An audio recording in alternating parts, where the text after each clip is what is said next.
والصلاة والسلام على سيد الأنبياء والمرسلين أما بعد فأعوذ بالله من الشيطان الرجيم بسم الله الرحمن الرحيم قال الله تبارك وتعالى في الكلام المجيد والفرقان الحميد إن الله بالناس لرؤوف رحيم صدق الله مولانا العظيم وصدق رسوله النبي الكريم ونحن على ذلك من الشاهدين والشاكرين والحمد لله رب العالمين ببركته إن الله وملائكته يصلون على النبي يا أيها الذين آمنوا صلوا عليه وسلموا تسليما بلند آواز سے پڑھیے الصلاۃ والسلام علیک یا سیدی یا رسول اللہ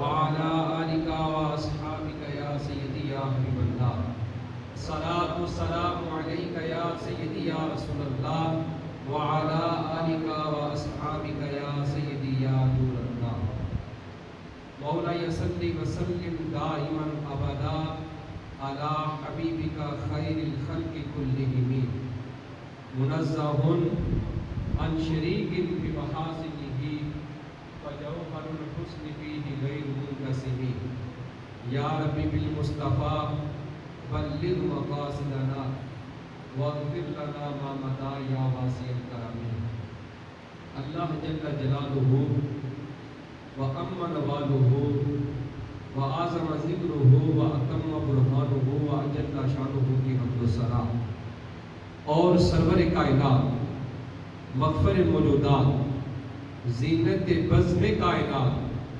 قائد المرسلین خاتم النبیین احمد مجتبی جناب محمد مصطفیٰ صلی اللہ تعالی علیہ وآلہ وسلم کی بارگاہ میں حدیث و سلام عرض کرنے کے بعد رب عز و جل کی بارگاہ میں دعا ہے کہ مجھے حق سچ کہنے اور ہم سب کو سن کر عمل کرنے کی توفیق عطا فرمائے۔ سامعین محتشم، آج میرے درس کا موضوع ہے کہ وہ لوگ جنہیں دیکھ کر میرا رب مسکراتا ہے۔ ایسے کون سے لوگ ہیں کہ جن کو دیکھ کر میرا رب مسکراتا ہے؟ سب سے پہلی بات یہ کہ رب کے مسکرانے کا مطلب کیا ہے؟ رب تو مسکرانے سے پاک ہے، وہ تو سونے سے بھی پاک ہے، کھانے سے بھی پاک ہے، پینے سے بھی پاک ہے۔ اب یہاں پر جو یہ کہا جائے گا کہ رب اس کو دیکھ کر مسکرا رہا ہے، اس کا مطلب کیا ہے؟ تو شرح تیوی میں بڑی پیاری بات لکھی گئی، فرمایا کہ الضحک من اللہ تعالی و سبحانہ محمول علی غایۃ الرضا، کہ جہاں پر رب عز و جل کے بارے میں یہ کہا جائے کہ رب تعالیٰ اس بندے کو دیکھ کر مسکراتا ہے، اس کا مطلب یہ ہے کہ رب تعالیٰ اس بندے پر بڑا راضی ہے، رب تعالیٰ اس بندے پر بڑا راضی ہے۔ جہاں کہا جائے کہ رب تعالیٰ اس بندے کو دیکھ کر مسکرا رہا ہے، اس کا مطلب یہ ہوگا کہ رب تعالیٰ اس بندے پر بڑا مہربان ہے، رب تعالیٰ اس بندے پر بڑا راضی ہے، بڑا مہربان ہے۔ اب اس میں کئی شعبے آ جاتے ہیں کہ جن کو دیکھ کر رب مسکراتا ہے۔ اس سلسلے میں جو پہلا شعبہ ہے وہ یہ ہے کہ جن کو دیکھ کر رب مسکراتا ہے، جن سے رب راضی ہوتا ہے، وہ شعبہ ان لوگوں کا ہے کہ جو حد درجہ اثار کرنے والے ہیں، جو کیا کرتے ہیں؟ اثار کرتے ہیں۔ اثار کا مطلب یہ ہے کہ اپنے آپ پر دوسروں کو ترجیح دیتے ہیں، یعنی خود حاجت ہو لیکن اپنے حاجت ہونے کے باوجود دوسروں کو نواز دینا، یہ اثار کہلاتا ہے۔ اب اس سلسلے میں نبی پاک علیہ السلام کی دربار کا ایک حسین منظر میں آپ کے سامنے رکھتا ہوں کہ نبی پاک علیہ السلام کی کچہری لگی ہوئی ہے، صحابہ اکرام کا مجمع ہے۔ ایک شخص آیا سرکار کی بارگاہ میں، مہمان بن کر آیا، دور دراز سے سفر کرتا ہوا سرکار کی بارگاہ میں آ کر پہنچا، اور اب اس نے نبی پاک علیہ السلام کے پاس رات بھی گزارنی ہے، کھانا بھی کھانا ہے۔ اب نبی پاک علیہ السلام کے پاس جب وہ مہمان پہنچا تو کریم آقا علیہ السلام نے گھر میں پیغام بھیجا کہ جاؤ گھر پتہ کر کے آؤ کہ گھر میں کچھ کھانے کو ہے۔ جب پیغام بھیجا تو جواب آیا کہ یا رسول اللہ گھر میں کھانے کے لیے کچھ نہیں ہے۔ گھر میں کھانے کے لیے کچھ بھی نہیں ہے۔ اب کریم آقا علیہ السلام نے صحابہ کرام کے مجمع میں اعلان کر دیا کہ کون ہے جو میرے اس مہمان کو آج رات اپنے گھر میں مہمان بنائے گا، کون ہے جو اس میرے مہمان کو اپنے گھر میں لے جا کر اس کو کھانا کھلائے گا۔ اب ایک انصار صحابی ہیں، بڑے غریب ہیں، جو ہی سرکار کا پیغام سنا خوشی سے اٹھ کھڑے ہوئے، یا رسول اللہ میں اس کو اپنے گھر میں مہمان بناؤں گا۔ نبی پاک علیہ السلام نے کہا کہ اس کو لے جاؤ۔ اب وہ جب اس مہمان کو لے کر گھر میں آتے ہیں، گھر میں آ کر اپنی بیوی سے پوچھتے ہیں کہ اے میری بیوی یہ تو بتا گھر میں کچھ کھانے کو ہے؟ اب بیوی بڑی نیک تھی، نیک خاتون تھی، سرکار کی صحبت اختیار کرنے والی تھی، کہنے لگی کہ گھر میں کھانے کے لیے صرف تھوڑا سا جو ہے وہ ہمارے بچوں کے لیے کافی ہوگا، اس کے علاوہ گھر میں کچھ نہیں ہے۔ اب اس صحابی کا ایثار کا درجہ دیکھیے، ایثار کرنا کتنا انہوں نے اچھا سمجھا۔ وہ کہتے کیا ہیں کہ تو اس طرح کر، میں کریم آقا علیہ السلام کی بارگاہ سے ایک مہمان کو لے کر آیا ہوں، آج رات ہم نے اس کی مہمان نوازی کرنی ہے، تو اس طرح کر بچوں کو بہلا پسلا کر سلا دے، جو گھر میں پڑا ہے اس کو پیس کر روٹی تیار کر دے۔ اب اس عورت نے یوں ہی کیا، بچوں کو بہلا پسلا کر سلا دیا، بچے بھوکے سو گئے۔ اب یہ تھوڑی سی جو تھی اس نے روٹیاں تیار کی پیس کر۔ اب خاوند کیا کہتا ہے کہ اے میری بیوی تو نے یوں کرنا ہے کہ جب تو رات کو کھانا لے کر آئے گی تو تو نے دیا ٹھیک کرنے کے نیت سے اس کو بجھا دینا ہے کہ جب ہم مہمان کو کھانا کھلائیں اس کو یہ محسوس ہو کہ ہم بھی اس کے ساتھ کھانا کھا رہے ہیں، تم نے بھی منہ ہلانا ہے، میں بھی منہ ہلاؤں گا کہ اس کو یہ پتا چلے کہ ہم بھی اس کے ساتھ کھانا کھا رہے ہیں۔ اب جب رات کے کھانے کا وقت آیا، زوجہ جو ہے وہ کھانا تیار کر کے مہمان کے سامنے جب کھانا رکھا گیا، اب اس نے دیا جو ہے وہ بجھا دیا، اب اس طرح ظاہر کیا کہ ہم بھی اس کے ساتھ کھانا کھا رہے ہیں۔ اب جب کھانا کھلایا وہ مہمان سو گیا۔ جب صبح فجر کا وقت آیا، فجر کا جب وقت آیا، اب وہ صحابی اٹھے، مہمان کو اٹھایا، وضو کیا۔ اب جب سرکار کی بارگاہ میں حاضر ہوئے تو نبی پاک علیہ السلام صحابی کو دیکھ کر مسکرانے لگے۔ جب مسکرائے تو سبب پوچھا کہ یا رسول اللہ مسکرا کیوں رہے ہیں؟ تو نبی پاک علیہ السلام نے ارشاد فرمایا، اے میرے صحابی، رات کو جس طرح تو نے میرے مہمان کی مہمان نوازی کی ہے، رب تعالیٰ اس مہمان نوازی کو دیکھ کر ساری رات رب مسکراتا رہا ہے۔ رب تعالیٰ اس مہمان نوازی کو دیکھ کر ساری رات مسکراتا رہا ہے کہ تو نے اپنے بیوی بچوں کو بھوکے سلا دیا، ان کو کچھ نہ کھلایا، وہ بھوکے سو گئے، میرے مہمان کی مہمان نوازی کی، احسان کیا۔ رب تعالیٰ تیری اس ادا کو دیکھ کر میرا رب ساری رات دیکھ کر مسکراتا رہا ہے۔ رب تعالیٰ ساری رات اس کو دیکھ کر مسکراتا رہا ہے۔ یہ انداز ہے ان لوگوں کا کہ جن کو دیکھ کر رب مسکراتا ہے۔ مطلب کیا کہ رب تعالیٰ ان سے راضی ہوتا ہے۔ رب تعالیٰ ان سے کیا ہوتا ہے؟ راضی ہوتا ہے۔ اب اس سلسلے میں دوسرا شعبہ، وہ ایک قاتل اور مقتول ہیں، دونوں جنتی ہیں، بائی چانس رب تعالیٰ نے دونوں کو جنت میں داخل کر دیا، اور ایسے لوگ ہیں کہ جن کو دیکھ کر رب مسکراتا ہے۔ قاتل بھی جنتی ہے، مقتول بھی جنتی ہے۔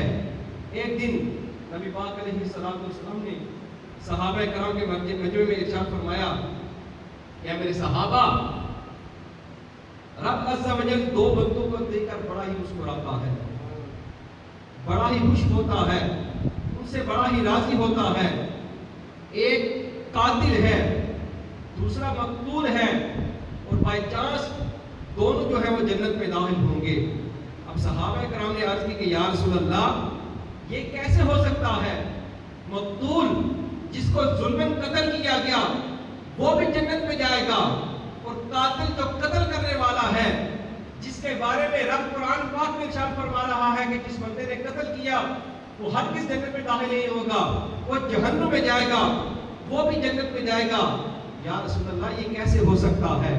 اس پر میرے محبوب نے ارشاد فرمایا یہی تو رب کے خوش ہونے کا سبب ہے۔ وہ کیسے؟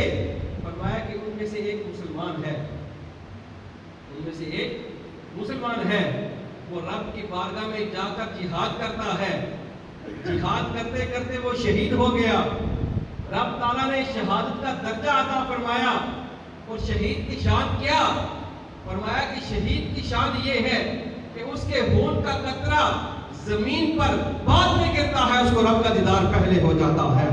فرمایا کہ وہ مسلمان قاتل بھی جنتی، مقتول بھی جنتی، اور دونوں ایسے ہیں کہ رب دونوں کو دیکھ کر مسکرا رہا ہے۔ فرمایا کہ ان میں سے ایک بندہ، وہ مسلمان جو رب کی رضا کی خاطر رب کے دین کے لیے جہاد کے لیے نکلا، کافر نے اس کو شہید کر دیا۔ اب وہ بندہ جو ہے جنت میں داخل ہو گیا، رب تعالیٰ اس بندے کو دیکھ کر مسکرا رہا ہے۔ اب دوسرا بندہ جو مقتول ہے، نبی پاک علیہ الصلوۃ والسلام نے ارشاد فرمایا، پھر ایک وقت ایسا آیا کہ وہ جو کافر جس نے اس کو قتل کیا تھا، اس کے دل میں شوق پیدا ہوا۔ شوق کیا پیدا ہوا؟ کہ میں کتنا بڑا بد نصیب ہوں، میں کتنا بڑا بد نصیب ہوں کہ دنیا جو ہے وہ اللہ کا کلمہ پڑھتی ہے اور میں بتوں کی پوجا کرتا ہوں۔ یہ سوچتے ہی اس کے دل میں یہ خیال پیدا ہوا، اس نے فوراً ہی رب کا کلمہ پڑھ لیا، لا الہ الا اللہ محمد رسول اللہ پڑھ کر وہ کلمہ پڑھ کے مسلمان ہو گیا۔ اب اسلام ایک ایسا دین ہے کہ جب بندہ کلمہ پڑھ لیتا ہے تو کلمہ پڑھنے سے پہلے جتنے بھی گناہ ہیں رب تعالیٰ سب کو بخش دیتا ہے، رب تعالیٰ سب گناہوں کو معاف کر دیتا ہے۔ اب قاتل جو ہے وہ تو جنت میں چلا گیا، مقتول جس نے قتل کیا تھا اس کے دل میں بھی یہ خیال آ گیا کہ میں کتنا بد نصیب ہوں، میں بتوں کو پوجتا ہوں، کیوں نہ میں رب کا کلمہ پڑھ لوں، سرکار کا کلمہ پڑھ کے مسلمان ہو جاؤں۔ اب وہ بندہ بھی مسلمان ہو گیا۔ جب مسلمان ہوا تو دل میں شوق پیدا ہوا کہ میں بھی رب کی رضا کے لیے، رب کے دین کے لیے جا کے جہاد کروں۔ اب وہ بندہ بھی جب جہاد کرنے کے لیے گیا، جہاد کرتے کرتے وہ بھی شہید ہو گیا، رب تعالیٰ نے شہادت کا درجہ دیا۔ اب رب فرما رہا ہے، نبی پاک علیہ الصلوۃ والسلام نے فرمایا، دیکھو وہ قاتل بھی ہے وہ بھی جنتی ہے، مقتول ہے وہ بھی جنتی ہے، اور رب تعالیٰ ان دونوں کو دیکھ کر مسکرا رہا ہے کہ قاتل بھی جنت میں چلا گیا، مقتول بھی جنت میں چلا گیا، دونوں کو رب تعالیٰ نے اکٹھے جنت میں داخل کر دیا۔ رب تعالیٰ ان دونوں کو دیکھ کر کیا کرتا ہے؟ مسکرا رہا ہے۔ اب اس سلسلے میں تیسرا شعبہ جو ہے وہ رب عز و جل بندے کی نا امیدی پر بڑا مسکراتا ہے، بندے کی نا امیدی پر رب مسکراتا ہے۔ نبی پاک علیہ الصلوۃ والسلام نے ارشاد فرمایا کہ ہمارا رب مسکراتا ہے کس کو دیکھ کر؟ فرمایا کہ ایک بندہ رب کی بارگاہ میں دعا مانگتا ہے، رب کی بارگاہ میں گڑ گڑا کر عرض کرتا ہے، معافی مانگتا ہے، دعا مانگتا ہے، اب اس کو لگتا یوں ہے کہ اس کی دعا قبول نہیں ہو رہی، وہ بندہ مایوس ہو گیا، ادھر بندہ مایوس ہوا، ادھر رب عز و جل نے فیصلہ کر دیا کہ میں نے اس کی دعا کو قبول کر لیا ہے، میں نے اس کی دعا کو قبول کر لیا ہے۔ درمیان میں ایک پردہ ہے، اور ایک پردہ کیسا ہے کہ وہ کہتا ہے کہ اتنے سال ہو گئے دعا مانگتے ہوئے میری دعا قبول نہیں ہو رہی، ادھر رب عز و جل نے دعا قبول کر دی ہے، بندہ نا امید ہے، رب کی بارگاہ میں قبولیت ہو چکی ہے۔ اب رب تعالیٰ اس بندے کی نا امیدی کو دیکھ کر مسکرا رہا ہے کہ دیکھو میں نے اس بندے کے بارے میں کیا فیصلہ کر دیا، میں نے اس کی دعا کو قبول بھی کر دیا، اس کے بارے میں اچھا فیصلہ بھی ہو گیا، لیکن یہ بندہ جو ہے یہ نا امیدی کر کے، یہ میری طرف سے نا امیدی کر رہا ہے۔ رب تعالیٰ ایسے بندے کو دیکھ کر بڑا مسکراتا ہے، یعنی اس بندے سے رب راضی ہوتا ہے، رب تعالیٰ اس بندے کو دیکھ کر اس پر بڑا مہربان ہوتا ہے۔ اب اسی طرح نبی پاک علیہ الصلوۃ والسلام نے ارشاد فرمایا، تین لوگ ایسے ہیں، تین خوش نصیب ایسے ہیں کہ جن کو دیکھ کر رب مسکراتا ہے، تین خوش نصیب ایسے ہیں کہ جن کو دیکھ کر رب مسکراتا ہے۔ درود پاک پڑھیے۔